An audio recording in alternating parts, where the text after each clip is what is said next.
Bien, para hablar de sanidad ovina, primero lo primero. Y lo primero es, nos remontamos a la domesticación del ovino, que fue 7000 años antes de Cristo, a partir del muflón salvaje, en el medio oeste asiático. Rápidamente el ovino ingresa a Europa y África. En el segundo viaje de Colón llega a América y después en el Río de la Plata, hacia el 1600, llega en la época de Hernandarias. ¿A qué viene esta pequeña introducción del origen del ovino? Primer punto para nosotros sumamente importante: hace 9000 años que está con el ser humano como especie doméstica.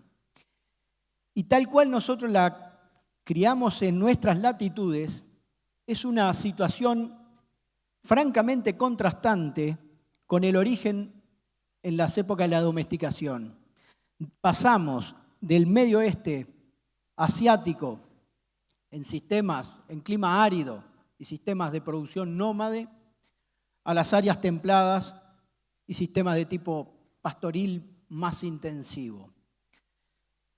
En términos generales, nosotros hemos modificado la oveja, se produce más lana, se produce más carne, se ha mejorado el diámetro de la lana, pero en los aspectos sanitarios no hemos logrado un avance en términos evolutivos y adaptativos. ¿Por qué?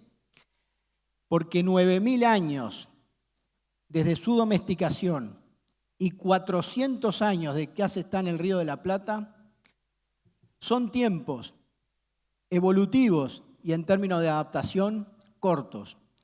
Por eso, en términos generales, mientras nosotros no hacemos ninguna intervención frente a las enfermedades, nuestros ovinos no están plenamente adaptados. Nosotros entendemos la salud animal, en este caso la salud de los ovinos, como aquel estado que permite la máxima expresión de la productividad de los animales.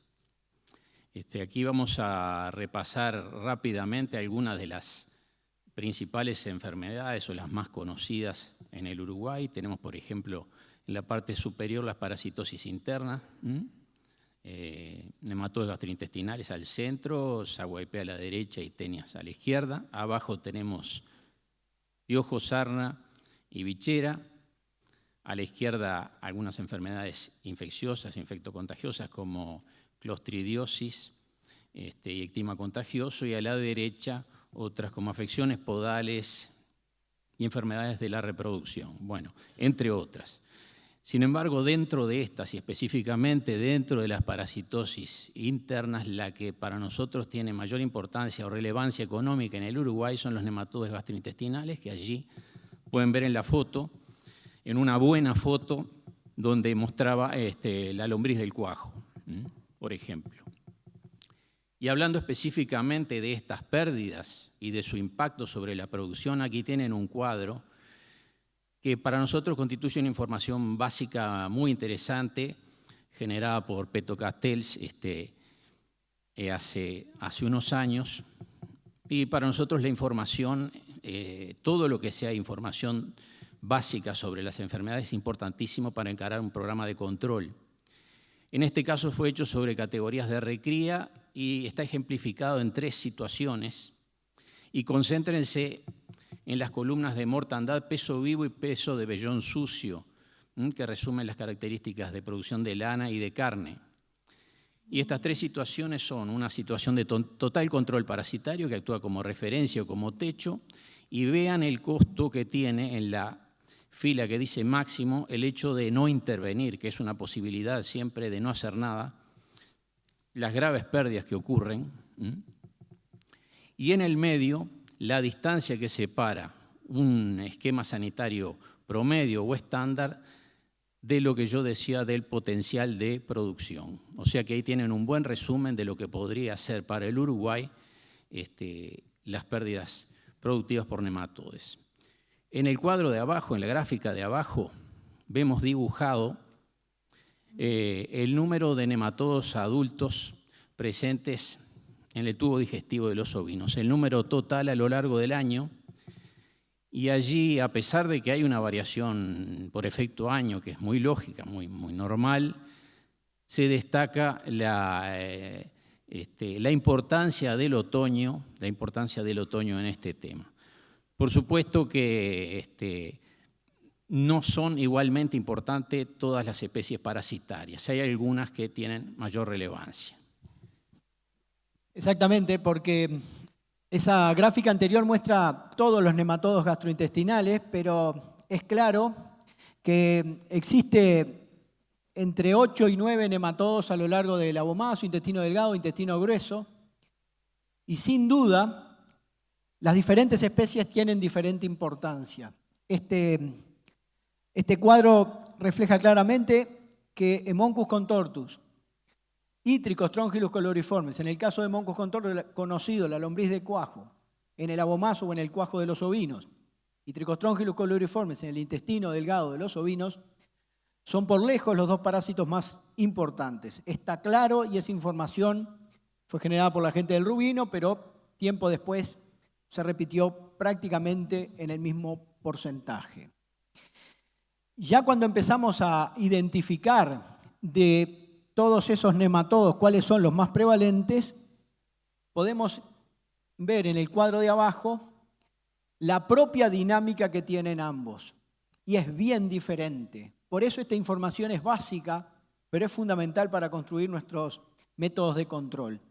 Es claro que en el verano y otoño el principal parásito es la lombriz del cuajo y en invierno es básicamente los parásitos intestinales y fundamentalmente Tricostrongylus coloriformes.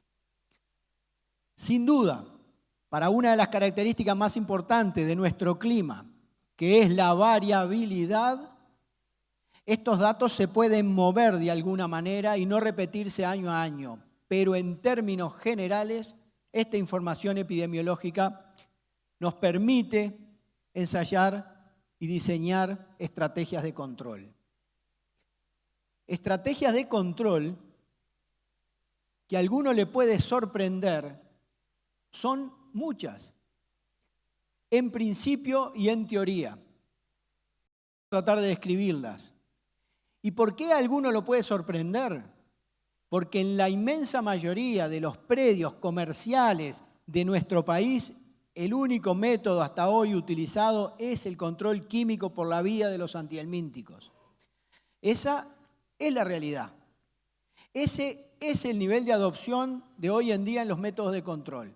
Y esto no es, y va a quedar claro de inmediato, responsabilidad del productor. Algunos todavía no están disponibles, pero va a quedar claro también que estamos haciendo todos los esfuerzos para que rápidamente estén disponibles y que de alguna manera los diferentes métodos de control se integren en los establecimientos.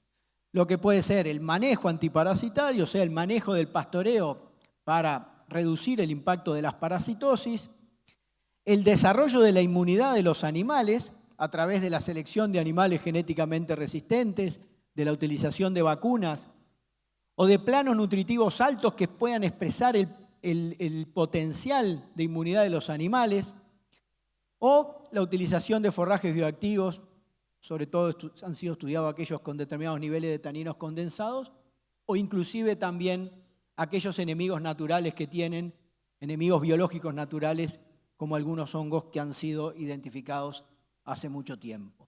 Así que vamos a hacer un breve desarrollo de eso y me gustaría que vos, Daniel, describas algo sobre los antihelmínticos. Sí, como decía Peto, es casi la herramienta exclusiva que utilizan los productores. Y aquí tenemos un listado de ellos, dispuestos en forma secuencial de acuerdo al orden de aparición, en orden cronológico, y divididos en dos grupos, de amplio espectro y espectro reducido.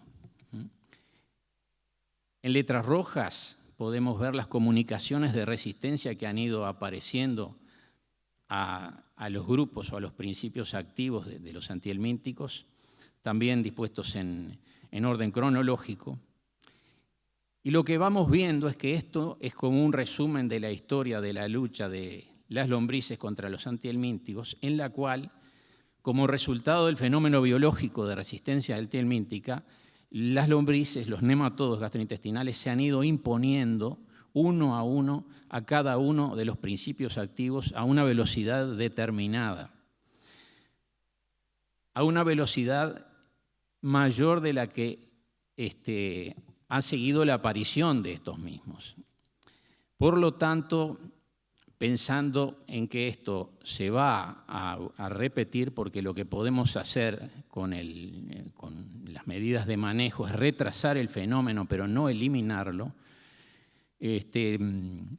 pensamos que es una herramienta, o sea, nos refuerza el concepto de que es una herramienta que hay que reforzarla por otras vías de control. Por ejemplo, el manejo antiparasitario, el manejo a través de las pasturas, del manejo de pasturas. Y aquí esta vía de control nos parece sumamente importante por varias razones, porque los sistemas en el Uruguay son pastoriles. Segundo, porque hemos insistido hasta el cansancio que el problema se origina en la pastura, que la mayoría de la población dentro de un campo no está sobre el ovino, sino en la pastura, que es donde se originan los problemas. Así que atender esta cuestión para mí es básica. Hay momentos en que los recursos nutricionales destinados a los ovinos en el Uruguay no rinden, la comida no rinde, y es por razones parasitarias. Y hemos elegido, aunque se han hecho investigaciones de variado tipo sobre esto, hemos elegido presentar dos alternativas que utilizan el pastoreo mixto, o sea, de vacunos y ovinos, en la parte superior en forma alterna y en la parte inferior en forma simultánea, o sea, del pastoreo, como se entiende, pastoreo mixto normalmente. La gráfica superior es un ejemplo de la preparación de pasturas seguras con categoría de vacunos adultos para destetar corderos. Es una medida eficaz, ustedes ven en las dos líneas que representan los HPG, los huevos por gramo, cómo los animales destetados en pasturas seguras presentan un nivel de infestación baja, contrastante con la línea roja, que se extiende en el tiempo hacia el mes de mayo. Es decir, es una maniobra que nos permite utilizar un campo preparado con categorías de cordero de destete y estar tranquilos durante un tiempo que no van a precisar dosificarse y no hay riesgo parasitario. Sin embargo, esto tiene un límite en el tiempo, no dura mucho más allá de eso, depende del factor año, de una serie de cosas. Y pensamos que la utilización del pastoreo seguro generado de esas pasturas se debería hacer como en la propuesta original del doctor Nari, con un pastoreo mixto, es decir, utilizando el principio de dilución. Y esto lo reforzamos con la imagen de abajo, que resume una experiencia que se hizo sobre relación lanar-vacuno, o dicho de otra manera, densidad ovina y sus efectos sobre la parasitosis y sobre la producción. Nosotros podemos ver que a medida que disminuye la densidad ovina, aumenta el rendimiento individual de los animales, que ahí no está descrito, pero sí baja el número de dosificaciones. Hizo comentarios muy interesantes sobre esto Nicolás Uriarte, hablando de las bajas densidades, hablando de las ovejas de cría que se pueden mantener en un estado muy bueno nutricional y sanitariamente cuando están en bajas dotaciones. Sin embargo, a pesar de que el rendimiento individual aumenta a medida que bajamos la dotación ovina, en este ensayo también se vio que a relaciones lanar-vacuno entre 3:1 y 5:1 la producción por hectárea era superior. Bueno, yo he mencionado dos herramientas de manejo antiparasitario, una a través de las pasturas y la primera, el control químico. Ahora cabe reflexionar un poco si no podemos aportar algo, si los animales no pueden contribuir con algo en estos aspectos. Cualquiera que estudie una majada que fue sometida al mismo desafío parasitario durante un tiempo prolongado y que analice la carga parasitaria de esos animales a través del recuento de huevos, como medida indirecta de medir la carga parasitaria, va a encontrar rápidamente que hay una gran variación en las cargas parasitarias de los animales. Algunos muy parasitados, otros poco y otros nada. Esto desde la década del 50 ya se conoce que hay variación genética, o sea que en esa expresión que están teniendo de la parasitosis hay un componente ambiental y hay un componente genético. El componente genético fue estudiado en Australia y Nueva Zelanda intensivamente en la década del 80 y nosotros en Uruguay también hemos generado algunos datos. Nosotros para la raza Corriedale, la gente de Liña, Chapesoni para la raza merino australiano y los resultados son básicamente similares. El HPG como medida indirecta de la carga parasitaria, las correlaciones genéticas entre el HPG y características productivas, peso de vellón sucio, limpio, diámetro y peso vivo, son correlaciones genéticas relativamente bajas, favorables en casi todos los casos, salvo en el caso del diámetro. Dicho de otra manera, los animales más resistentes son más gruesos.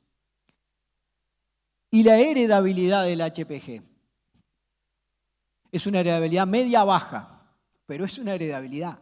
Hay un componente genético y desde ese momento nosotros podemos trabajar esa característica. Pero además lo mencionó Diego Jimeno, de 1994, cuando apareció la primer central de prueba de progenie, se empezaron a evaluar los animales para esta característica.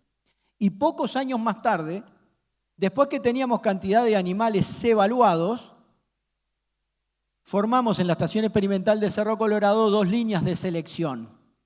Una por su resistencia y otra por su susceptibilidad. O sea, DEP HPG alto, DEP HPG bajo. Esto es la visión desde el punto de vista parasitológico. Son los HPG crudos, sin ningún tipo de transformación ni nada, de la línea resistente y de la línea susceptible, a lo largo de muchos años, diferentes generaciones. Consistentemente los animales de la línea resistente tenían medias de HPG más bajo, independientemente de que el año fuera muy desafiante parasitológicamente o menos desafiante. Esta es la visión parasitaria. Esta es la visión del genetista cuantitativo. Esos animales están evaluados genéticamente, tienen sus valores DEP y esas son las tendencias genéticas de la línea resistente y de la línea susceptible. Ahí sacamos los factores ambientales y ahí a medida que pasan los años y pasan las generaciones, la línea resistente, que es seleccionada solo por su DEP-HPG, cada vez es más resistente y algo no con tanta intensidad, pero sucede con la línea susceptible. Pero también fueron estudiadas estas 2 líneas desde el punto de vista molecular por la gente de Liña y en la tesis de Nicolás Grasso, y las poblaciones eran diferentes, molecularmente hablando. E inclusive se identificaron algunas zonas donde estadísticamente significativa la línea resistente era diferente de la susceptible, como es el ejemplo que estamos viendo ahí, en la cual en ese cromosoma y en esa zona la línea resistente todos tenían una adenina y los susceptibles todos tenían una citosina. Parece que se hubiera dado un gran avance, pero lamentablemente todavía no es así, pero sin duda la genética molecular puede ayudar en la selección de esos animales más resistentes. O sea que el tema este está laudado, es indiscutible. Es un fenómeno de adaptación. En 9.000 años, en adaptación a las parasitosis y a las parasitosis internas, nosotros no intervenimos prácticamente nada. Si nosotros seleccionamos animales más resistentes, esos van a ser más adaptados a nuestro sistema de producción, a nuestro clima. Pero todavía no ha sido adoptado por los productores. Y si no fue adoptado por los productores, tenemos que ver qué es lo que está pasando. Y básicamente, ¿hacia dónde nos orientamos? Que los núcleos de selección de las estaciones experimentales sean genéticamente más resistentes y aceptables productivamente. No digo que exactamente este sea el camino, pero ese cordero que ustedes ven ahí es hijo de una oveja Corriedale del núcleo Corriedale resistente de Cerro Colorado, pero el padre es un carnero merino australiano proveniente de las líneas de selección merino australiano resistente de Australia. Y estos son los primeros resultados que han aparecido. Y a nivel de los productores, para que haya adopción, y ya lo mencionó Gabriel Chapesoni, tenemos que lograr que la metodología de campo y la metodología de laboratorio sea más sencilla. Si nosotros logramos eso, se va a poder incorporar esta característica y de aquí a muchos años vamos a tener un ovino más adaptado a nuestras condiciones. No es la única manera de desarrollar la inmunidad. Los escoceses del Moredun Research Institute de Escocia encontraron antígenos en el intestino de Lemoncus que son fuertemente inmunógenos. A partir de ellos desarrollaron una vacuna que ya está comercialmente en Australia desde el año pasado, pero que rompe con los esquemas tradicionales del uso de las vacunas, porque se aplica sobre el ovino, desarrolla inmunoglobulinas que circulan, ingresa pasivamente al Lemoncus contortus cuando chupa sangre y ahí bloquea el intestino del Lemoncus y lo mata. Por lo tanto, no son preventivas, son curativas y son de efecto cuantitativo. Capaz que, Daniel, vos podés hacer alguna mención, algún resultado que apareció en nuestro país. Sí, esta lámina describe el resultado de un ensayo destinado a medir el poder protector de esta vacuna contra lombriz de cuajo. Y ustedes pueden ver bien arriba en las flechas lo que podría ser un protocolo de uso de esta vacuna con varias dosis. Y en las líneas ven el HPG de los dos grupos, del grupo vacunado, la línea inferior, y la línea superior del grupo testigo. Y ustedes ven que a partir de la segunda dosis se establece una divergencia entre los dos grupos que luego se establece una brecha bastante amplia, pero si tomamos todo el periodo podemos estimar la reducción en el recuento de huevos entre un 70 y un 80%, es decir, aproximadamente un 75%, lo cual me parece a mí que es un efecto sustancial, muy interesante. Fíjense que esta secuencia de dosificaciones o de vacunaciones fijas en el tiempo permite anexarla a un calendario sanitario como una maniobra complementaria, no sustitutiva al uso de otras herramientas como pueden ser el uso de antihelmínticos, de pasturas seguras, etcétera, y con un efecto a un doble nivel, sobre el animal por sus efectos curativos y sobre la pastura por sus efectos epidemiológicos bajando la infestación de la misma. Bueno, pasamos a continuación a la otra afección en orden de importancia, en orden de pérdidas económicas, que son las afecciones podales. Y decimos afecciones podales porque son un grupo de enfermedades. Ahí tenemos fotos de lo que pueden ser enfermedades infecciosas, parasitarias, traumáticas. Algunas son de afectación individual, measis, abscesos, y otras son de afectación colectiva, y dentro de las de afectación colectiva, que por supuesto son las más importantes, le damos mayor trascendencia a aquellas que son contagiosas, como el Foot-Rot o Pietín. En el caso del Foot-Rot o Pietín, el encare del sur cambió sustancialmente en el año 1989, cuando en el seno del grupo de veterinarios discutimos, hicimos una fuerte revisión bibliográfica, discutimos todas las medidas de control que se estaban desarrollando en Australia y de alguna manera definimos estrategias de control para nuestro país.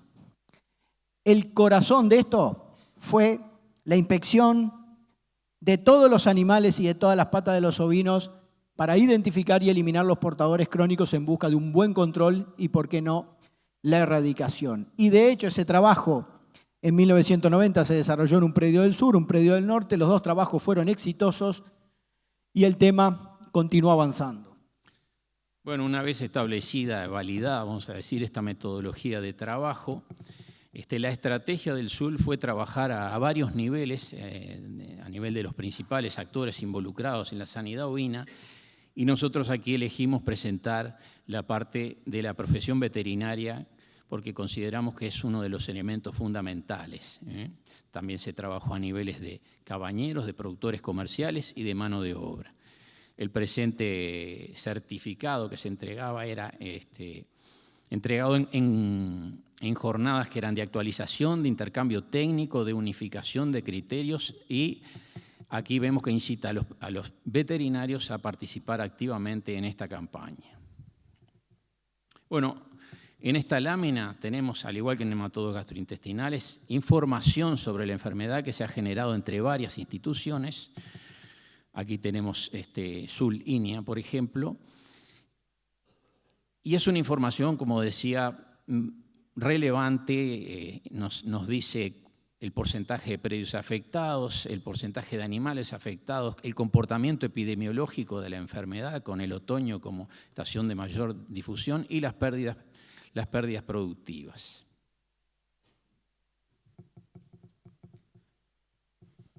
Bueno, indudablemente en el caso de las afecciones podales y del FURROT se ha avanzado muchísimo, pero no tenemos todo claro. Simplemente y terminando, estas son algunas afecciones podales que han aparecido y que no tenemos claro si son presentaciones diferentes de FURROT u otras enfermedades, pero estamos bien comprometidos a la identificación etiológica y la definición de esos casos para saber cómo trabajarlos. Solo a modo de resumen final, en el caso de los nematodos gastrointestinales hay muchas medidas de control, tenemos que integrarlas todas. Los antihelmínticos, el manejo antiparasitario, los animales genéticamente más resistentes y en el futuro si aparecen comercialmente las vacunas. En el caso de las afecciones podales pensamos que se ha avanzado bastante, hay una metodología de control comprobada, hay una estrategia de acción que ha permitido la transferencia y la adopción. Ya no se cometen como antes los errores graves en el combate del pietín. Se sabe que se habla normalmente de portadores, de enfermos crónicos, se sabe que hay que eliminarlos. Sin duda hay que avanzar sobre esto, ¿no? Nosotros le damos la bienvenida a nuevos métodos de control, como puedan ser vacunas de probada eficacia, que tendremos que chequearlas para nuestras condiciones, o selección de animales resistentes, por ejemplo, a través de marcadores genéticos que resulten también efectivos en nuestras condiciones. Y, por supuesto, avanzar en el diagnóstico de otras afecciones podales. En resumen, pensamos que se ha recorrido un camino en la transferencia, en la adopción, en la investigación. Hay mucho por hacer, pensamos seguir avanzando y estamos en ese esfuerzo. Muchas gracias. Gracias.